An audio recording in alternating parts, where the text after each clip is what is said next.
Let me stay in your arms. I'm addicted to your charms. You're getting to be a habit with me. El matrimonio Eolof. Hace 5 años adoptaron a un hombre al que nunca habían visto y que les escribe desde una prisión en Israel. Queridos Nick y Mary, me alegro de recibir noticias vuestras tan pronto. No sé cuándo será mi próxima visita de revisión de libertad condicional. Hemos pasado mucho tiempo en condiciones crueles y lamentables. Ya veremos qué hace Estados Unidos con Irak si declaran la guerra. El hombre al que adoptaron es Mordecai Vanunu, encarcelado por traición. Pasó 11 años en prisión incomunicada. Le enterraron en vida. Le encerraron en una celda de 6 metros cuadrados sin ventanas para que no pudiera ver el exterior. Incluso cuando salía a hacer ejercicio estaba rodeado por una lona mientras caminaba. Ha pasado más tiempo incomunicado en una prisión del mundo occidental que cualquier otro ser humano. Así de horrible. Su situación era horrible. Eso es lo que nos impulsó a adoptarle. ¿Cómo puede un país tratar así a un ser humano? Cuando era un niño, Vanunu y su familia se trasladaron a Israel desde Marruecos. Sirvió en el ejército israelí, estudió filosofía y encontró trabajo en Dimona. Esta misteriosa instalación situada en el desierto de Negev empleó a miles de personas que prestaron juramento de confidencialidad. Durante años, Israel declaró que se trataba de una fábrica textil sin admitir jamás su verdadera finalidad, fabricar plutonio para bombas. Las discrepancias de Vanunu con la política gubernamental no pasaron desapercibidas. Recibió una advertencia y decidió marcharse. Pero no sin las pruebas que cambiarían la historia.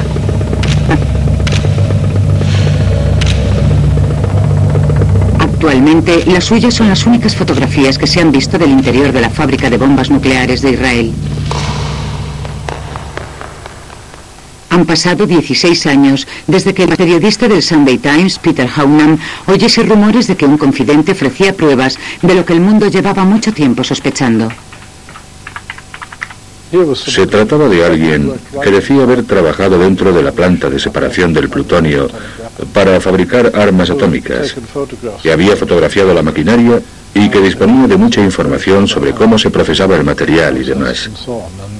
Por lo tanto, podía proporcionar pruebas irrefutables de que Israel tenía un programa nuclear muy avanzado. Haunam fue a visitar a Vanunu, que se había convertido al cristianismo y vivía en Australia.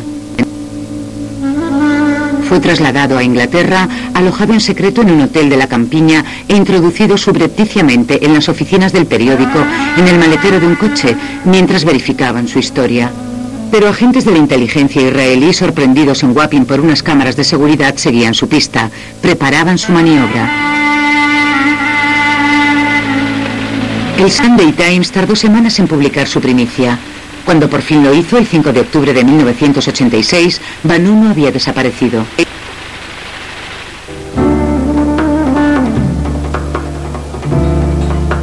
Conoció a una mujer estadounidense en Leicester Square a la que parecía agradar. Él estaba asustado y era vulnerable. Ella le sugirió que estaría más seguro con ella en Roma y él se lo creyó. Era la clásica trampa de poner un cebo.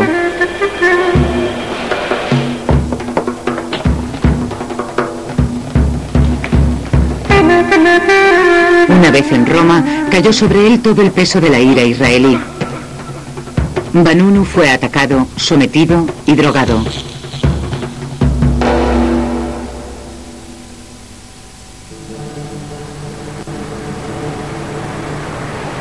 Había sido secuestrado y trasladado a Israel en barco inconsciente. Durante semanas nadie supo dónde estaba.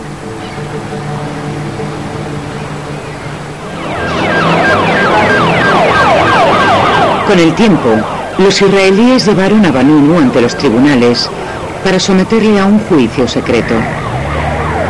De algún modo, Vanunu consiguió un bolígrafo y resolvió el misterio para la prensa.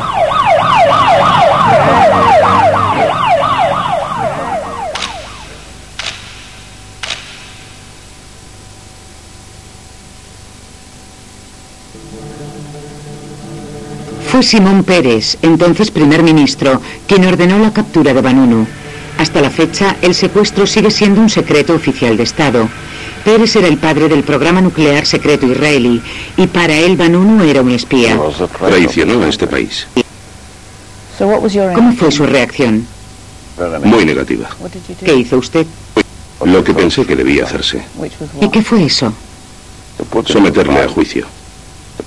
¿Secuestrarle? Señora mía, no puedo entrar en detalles. No estoy dispuesto. No veo motivos para hacerlo. El caso es que se le sometió a juicio. El juicio de Vanunu se celebró en secreto.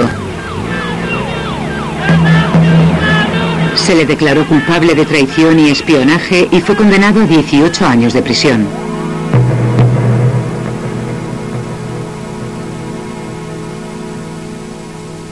A Vanunu le trataron así por venganza, para disuadir a otros, porque fue la persona que rompió el tabú del secretismo de la sociedad israelí. Un tabú muy fuerte e influyente en una sociedad muy cerrada, parecida a una tribu. Mordecai Vanunu empezó a cumplir su condena el 27 de marzo de 1988. Pocas lágrimas se derramaron. Para la mayoría de los israelíes era más que un traidor. Había rechazado el judaísmo, para sus padres había muerto, y el mundo se olvidó del confidente del secreto nuclear de Israel, pero la verdad había salido a relucir. Vanunu contó al mundo que Israel había construido entre 100 y 200 bombas atómicas y había pasado a desarrollar bombas de neutrones y armas termonucleares suficientes para destruir todo Oriente Próximo, y no había hecho nada al respecto desde entonces. En la actualidad, expertos en armamento afirman que Israel posee el sexto arsenal nuclear más potente del mundo, que incluye armas nucleares tácticas, minas nucleares y misiles nucleares de medio alcance que pueden lanzarse desde tierra, mar o aire.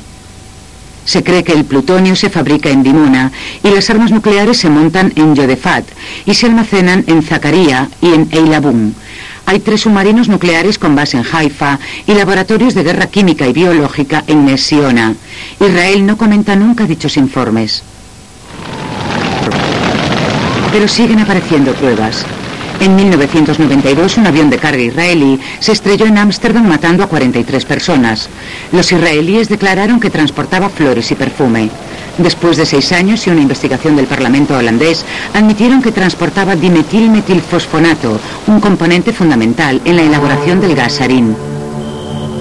Este componente iba destinado al Instituto Israelí de Investigación Biológica de Ness Ziona, una de las instalaciones de defensa más secretas de Israel. No está sujeta a ninguna inspección internacional e informar de sus actividades en Israel está prohibido por la estricta censura militar.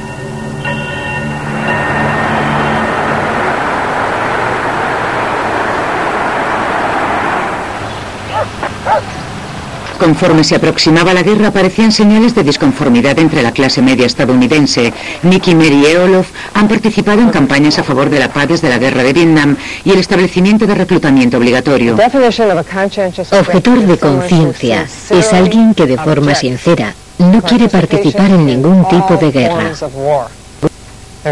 Hay 2 palabras importantes en esa definición: sincera y ninguno. El temor a que vuelva el reclutamiento obligatorio ha llevado a una nueva generación al salón parroquial de la iglesia local para enterarse de cómo, si les movilizan, pueden reclamar su derecho a decir no. Para los Eolof, Mordecai Vanunu es un ejemplo de objetor de conciencia. Cuando en 1997 le visitaron por primera vez, cumplía su 11º año en prisión incomunicada. Esperamos allí. Y cuando le trajeron parecía un anciano. Yo no esperaba eso. Se acercó a nosotros y sacó los dedos por entre los barrotes de la jaula, porque estaba en una jaula de acero. Nos pusimos a llorar. Nos sentimos fatal al verle así.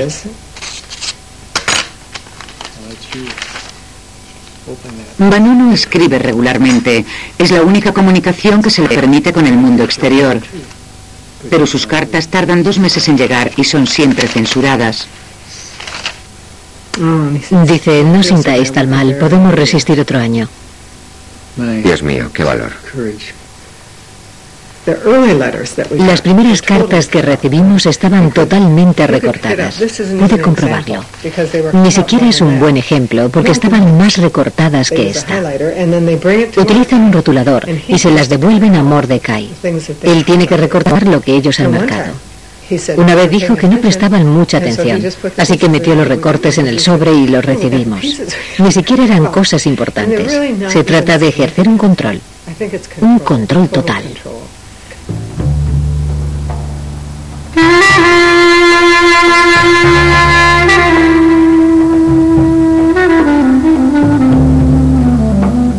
Actualmente, Jerusalén es una ciudad fantasma, sin vida. Las armas nucleares de Israel han demostrado ser inútiles en su última guerra. Los hombres bombas suicidas han ahuyentado a los turistas. Su economía se ha venido abajo. Los israelíes han aprendido a convivir con la guerra. Cada ciudadano recibe una máscara antigas, aprende a utilizarla y la tiene lista en caso de ataque.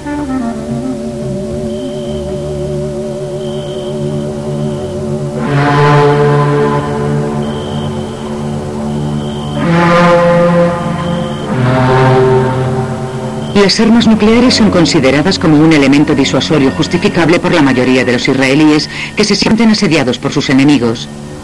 Hace 40 años, Uzi Even, entonces un joven científico de Dimona, participó en el nacimiento de la bomba de Israel.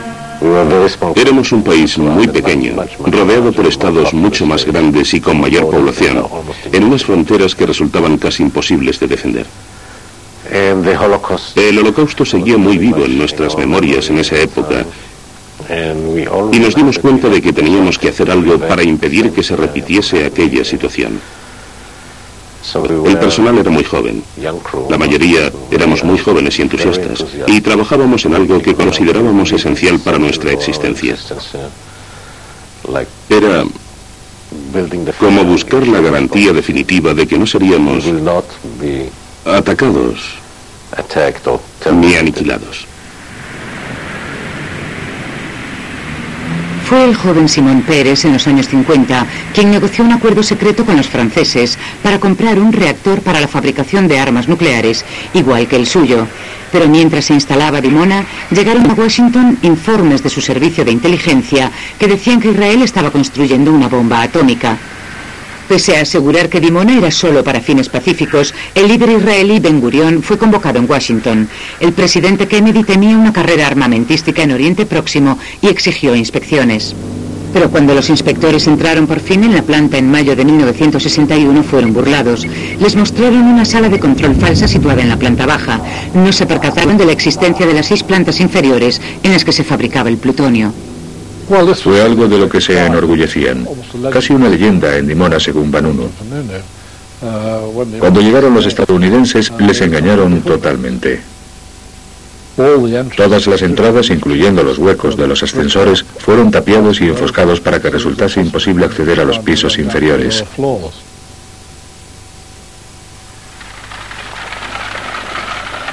Después del asesinato de Kennedy, desapareció la presión sobre Israel.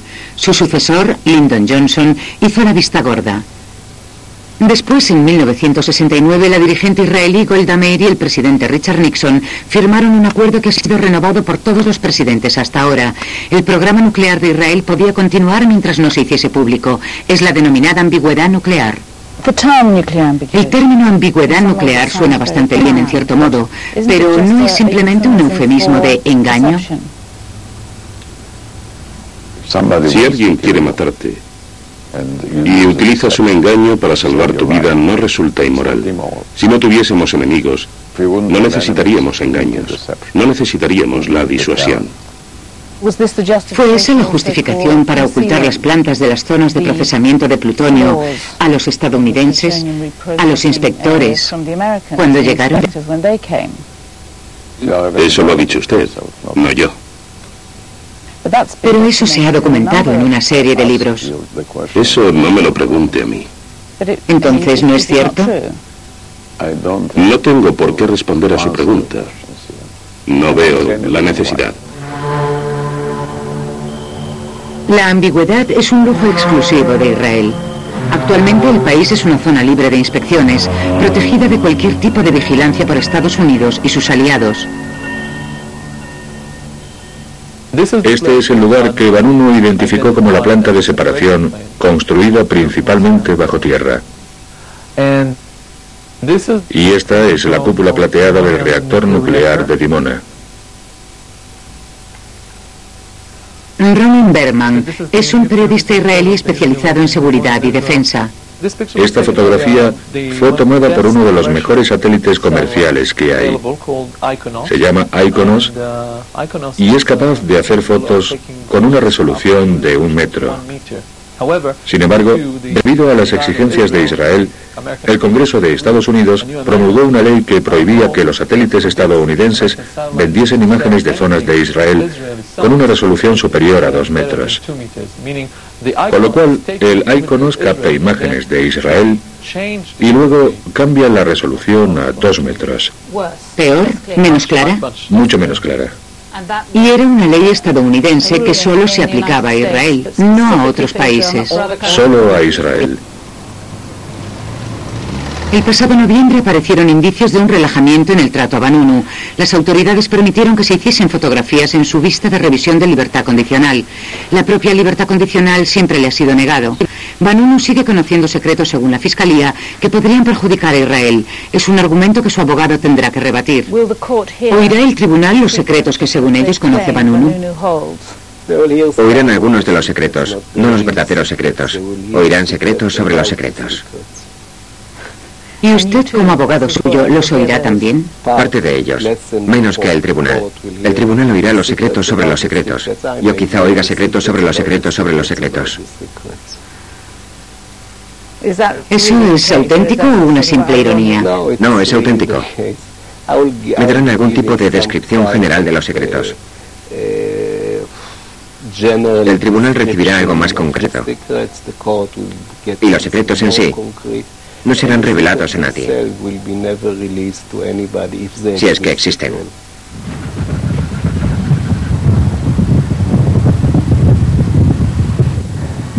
Nick y Mary y Olof han llegado a Israel.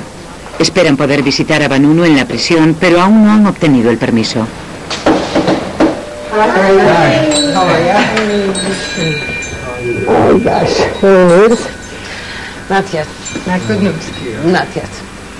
Rainer Moss pertenece a un pequeño grupo de israelíes que hacen campaña a favor de la liberación de Vanunu.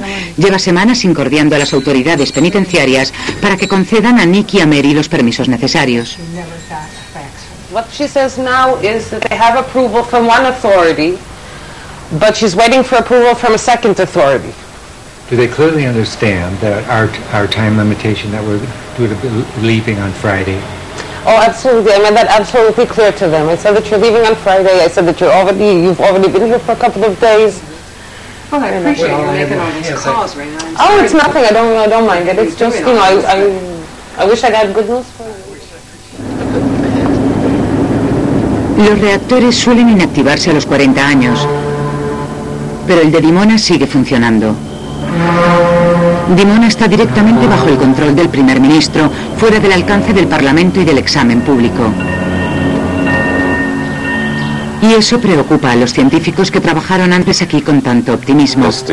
Conforme el reactor se vuelve más viejo, aumenta la probabilidad de accidentes. Hay que tener una vigilancia externa. Y el secretismo ha creado una especie de zona extraterritorial en Israel, en la que no se aplican los procedimientos de seguridad habituales. Así que no se respetan la seguridad del trabajador, ni la protección del medio ambiente, ni los procedimientos de seguridad. Y allí hay miles de personas.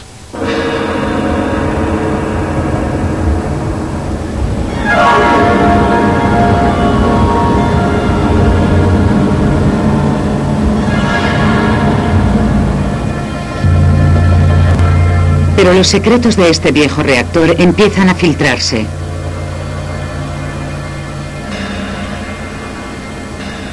Han aparecido pruebas de accidentes, mentiras y engaños.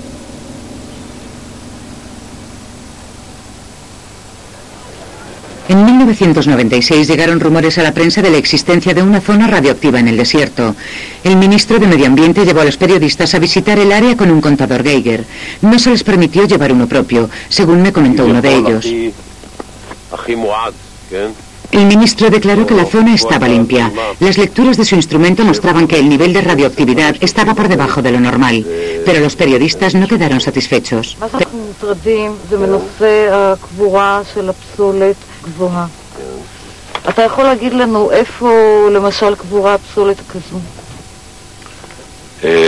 במקום טוב.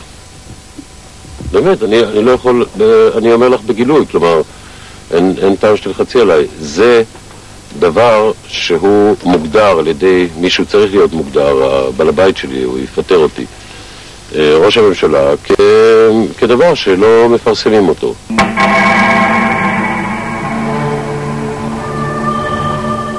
Pero el año pasado, en un atrevido documental, la televisión israelí sugirió que se trataba de una tapadera.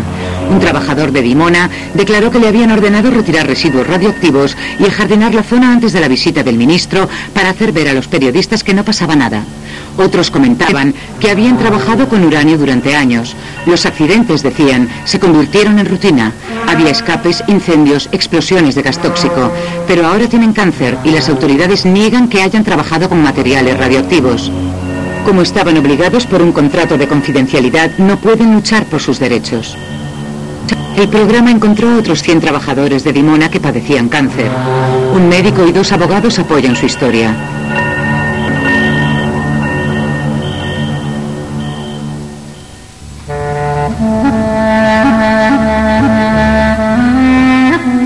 Era la primera vez que los trabajadores de Dimona hablaban.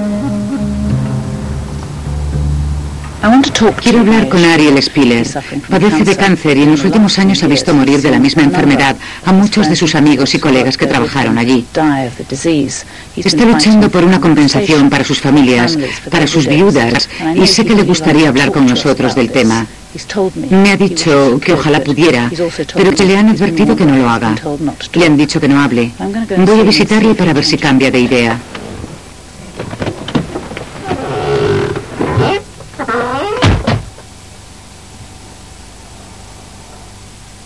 Solo quiero preguntarle por qué no puede hablar. El servicio secreto me ha silenciado.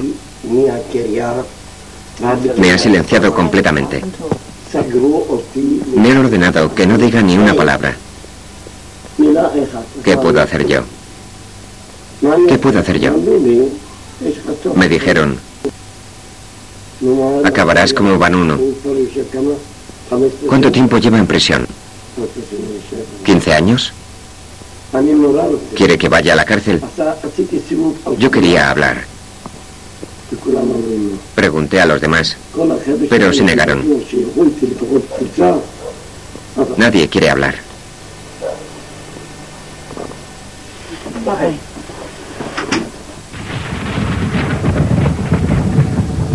Era el momento de probar con otra gente, los médicos, familiares, abogados. Hello.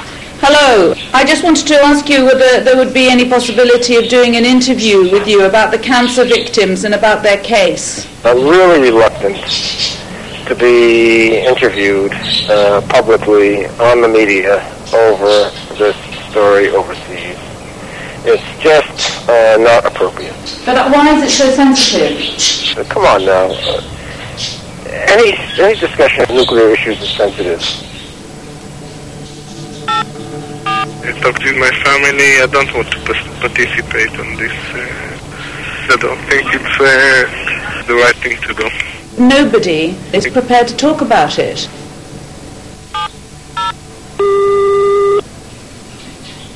There are things that are not, it's not good to talk about, even if you're a lawyer. Are you worried about a sort of Vanunu scenario? Of course you think about it. No lo entiendo. Si se tratase de la Rusia soviética o Irak o Corea del Norte, entendería por qué la gente tiene tanto miedo a hablar. Pero estamos en Israel. Se supone que es una democracia.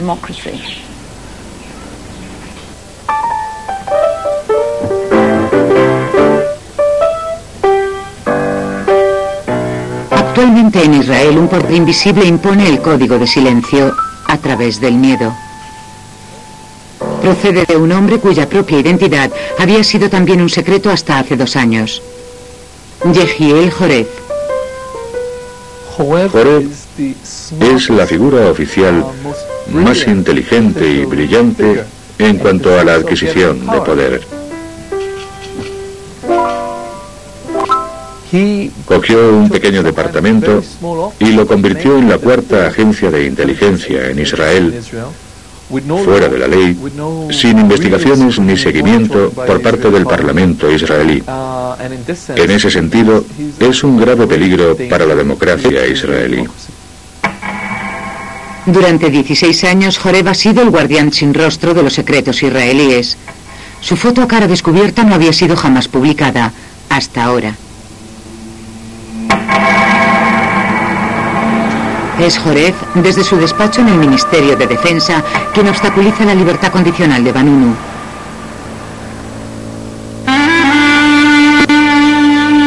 Pero el año que viene Vanunu cumple su sentencia, así que Jorez encontró un nuevo Vanunu. El general de brigada Yitzhak Yaakov, conocido entre sus amigos como Yatza. Ya retirado, escribió unas memorias noveladas y habló de su vida ante las cámaras. Distinguido militar y científico, Yaakov dirigió durante años el programa de desarrollo de armas secretas de Israel. Era tal su eminencia que fue candidato al prestigioso Premio Israel. Pero al contar la historia de su vida a un periodista quebrantó las normas. El periodista era Ronen Berman. Mostró su artículo, como es obligatorio en Israel, al censor correspondiente. Llegó directamente a Jorez, que envió a sus secuaces. Iba muy en serio. Intervinieron mis teléfonos. Me siguió el servicio secreto israelí.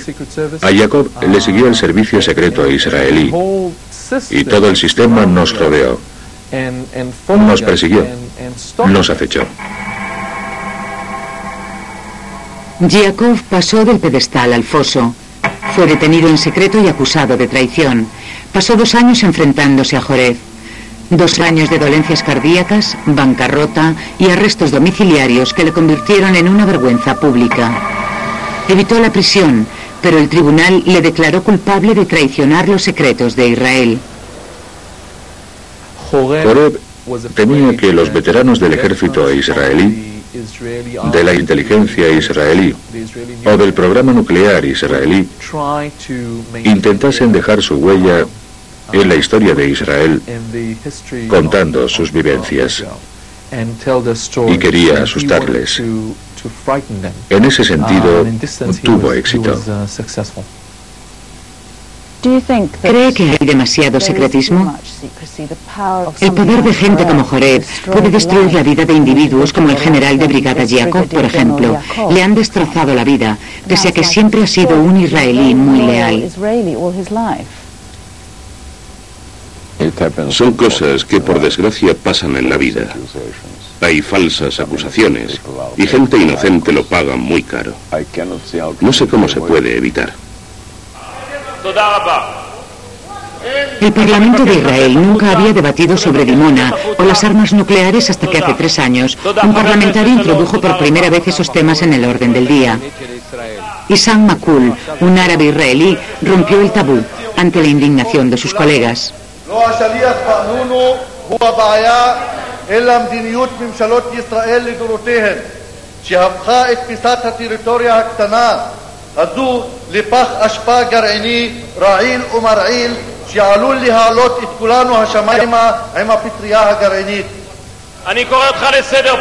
Esas palabras, pronunciadas en el corazón de la democracia israelí, fueron consideradas por sus colegas parlamentarios como un sacrilegio.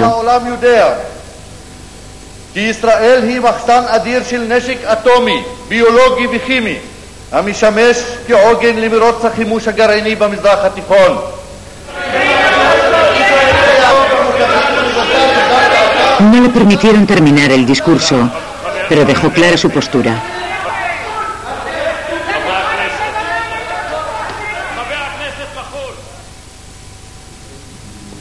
Pero en su distrito, durante la última campaña electoral, la historia fue muy diferente.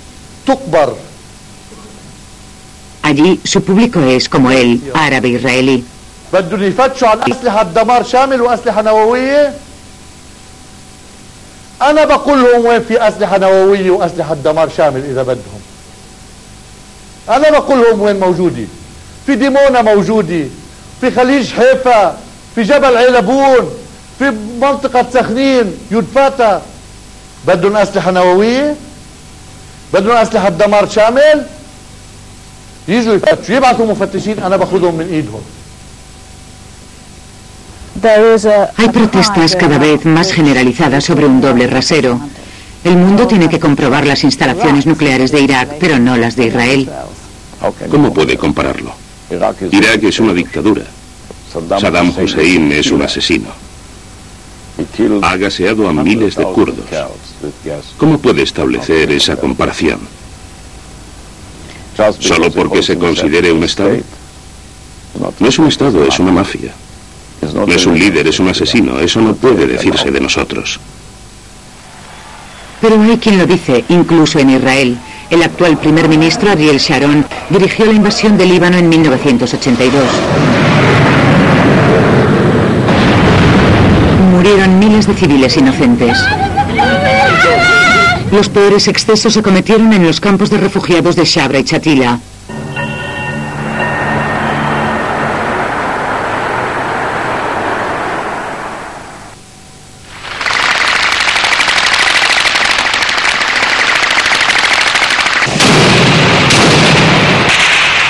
Durante el mandato de Sharon como primer ministro han muerto 700 israelíes, pero más de 2.000 palestinos han sido abatidos por soldados israelíes. El ejército israelí ha utilizado nuevas armas sin identificar. En febrero de 2001 se utilizó un nuevo tipo de gas en Gaza. 180 pacientes fueron ingresados en hospitales con convulsiones severas.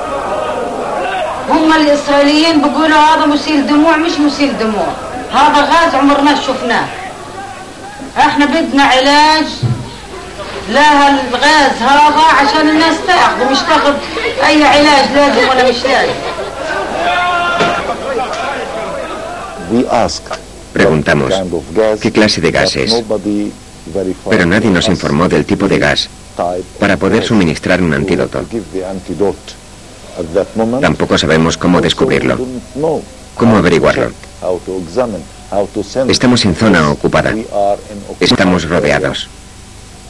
Nos resulta imposible enviar muestras a un laboratorio internacional para que lo analice.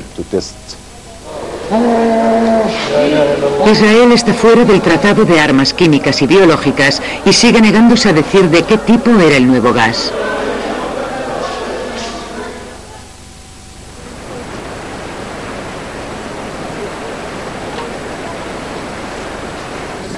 Los Seolov siguen sin tener noticias de la prisión. Mañana por la noche regresan a su país y temen tener que marcharse sin ver a su hijo adoptivo.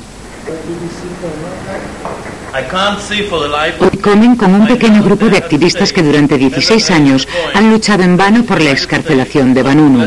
Presionan a los iraquíes por las armas nucleares. ¿Qué pasa con las de Israel? Imagine por un momento que Mordecai Vanunu no fuese israelí, que todo eso le hubiese ocurrido a un técnico coreano, iraní o pakistaní. Habría conseguido el Premio Nobel de la Paz. Habría sido el segundo Sájarov. En vez de eso, se ha convertido en una persona sin derechos en Occidente. Eso da idea de a qué nos enfrentamos. Nos enfrentamos al estado más privilegiado de la Tierra. El argumento israelí es que todo el mundo está contra nosotros. Pero ocurre todo lo contrario.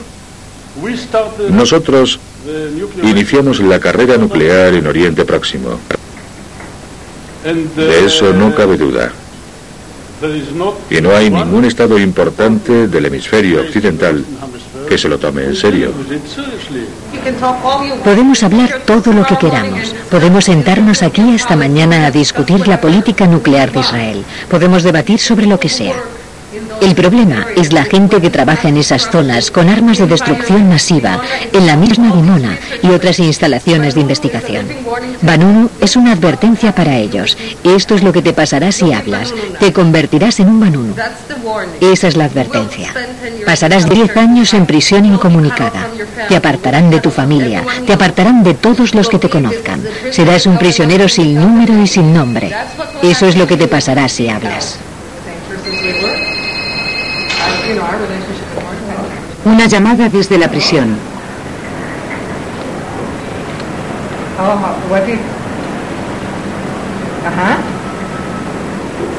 Marvelous. What time? Well, if we come at 11, can we have an hour and a half? Okay, thank you so much. Okay, bye-bye. En su último día, los Seolov consiguen permiso para su visita. Después de hora y media, salen con un mensaje. Es fabuloso. Estamos tan emocionados que no sabemos qué decir. Bueno, habla tú. Ha sido una experiencia maravillosa. Es la primera vez que le vemos tan animado y ansioso por hablar de lo que pasa en su vida y de lo que espera hacer después. Ya ve cerca su liberación. Es muy fuerte. Sus últimas palabras han sido: diles que estoy fuerte y deseando salir de aquí, salir de Israel y empezar una vida nueva. Se le veía entusiasmado. Ha dicho que su mensaje para el mundo es que ha olvidado los 16 últimos años y que solo mira al futuro, que cree en un futuro sin violencia. ¿Ha dicho si volvería a hacerlo? Así es. Ha dicho que por supuesto que volvería a hacerlo.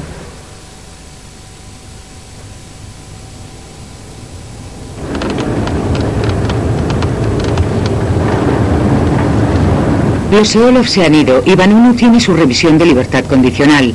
Como de costumbre, todo, incluyendo el lugar de la vista, se lleva en secreto. Aparte de mí y de Peter Haunam, que ha venido desde Londres, no hay más periodistas aquí.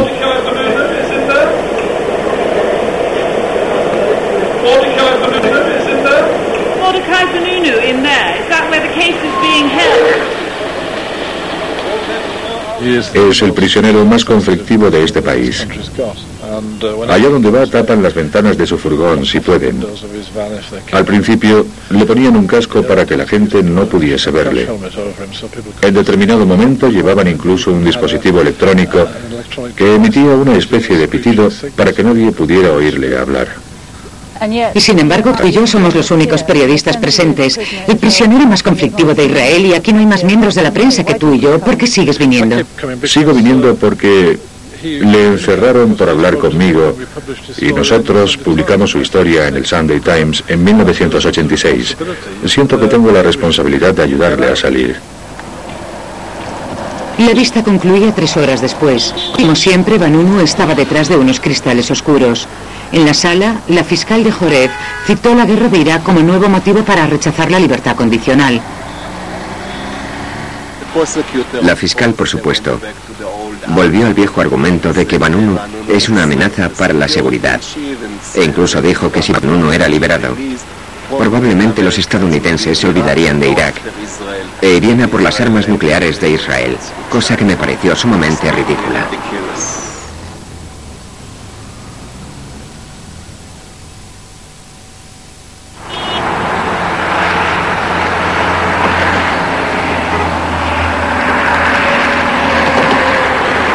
Minnesota, el Puente de la Paz y un ritual semanal. Todos los miércoles cientos de manifestantes protestan contra la guerra. Ahí está Mary. Por supuesto, Nick también. Cada semana aumenta el número de congregados. Hay una nueva generación de pacifistas que eran solo niños cuando se destapó el asunto de las armas nucleares de Israel. ¿Alguno ha oído hablar de Mordecai Vanunu? No. ¿No sabéis quién es? No. ¿Y si os digo que es alguien que sacó a la luz armas de destrucción masiva israelíes, cuya existencia no conocía nadie, qué diríais? ¿Por qué nuestros medios de comunicación supuestamente libres y abiertos no nos lo cuentan y por qué nuestro gobierno nos oculta esa información si vivimos en el país de los hombres libres? Creo que si nuestra administración fuese coherente o tuviese un poco de integridad, le considerarían un héroe. We're going to work with the members of the Security Council in the days ahead to make it clear to Saddam that the demands of the world and the United Nations will be enforced. En Washington, que entrega a Israel más de 3.000 millones de euros al año, solo se habla de Irak. Llevamos semanas intentando concertar una entrevista sobre las armas israelíes de destrucción masiva, pero nadie de la administración Bush quiere hablar de Israel. Así que hemos pedido una entrevista sobre el equilibrio de poder militar en Oriente Próximo. A ello han accedido.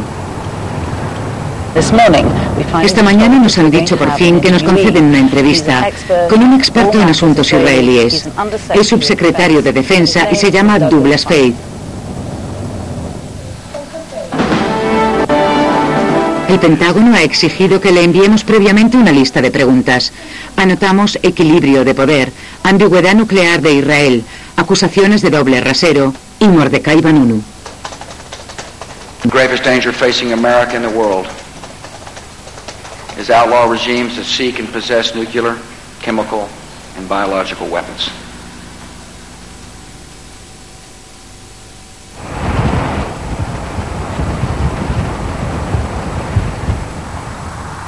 Pero han vuelto a cerrar las puertas de esta historia.